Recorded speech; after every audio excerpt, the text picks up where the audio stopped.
ہر طرف اس میں محمد کا اجالا دیکھا۔ ایک سوال پوچھا گیا ہے، میت کو قبر میں رکھنے کا مسنون طریقہ کیا ہے؟ ہمارے علاقے میں تو میت کو چت لٹا کر قبلے کی طرف منہ کر دیا جاتا ہے، لیکن سنت طریقہ کیا ہے وہ بتلا دیں۔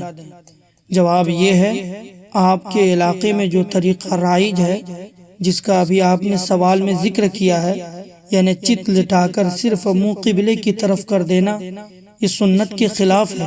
سنت طریقہ تو یہ ہے کہ میت کو قبر میں رکھ کر داہنے پہلو پر یعنی داہنے کروٹ پر کر دیا جائے، صرف منہ قبلے کی طرف کر دے، یہ کافی نہیں ہوگا۔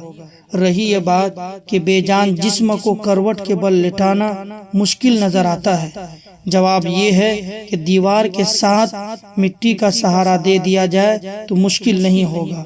اللہ تعالیٰ پوری امت مسلمہ کو سنت کے مطابق تجہیز و تکفین کی توفیق عطا فرمائے۔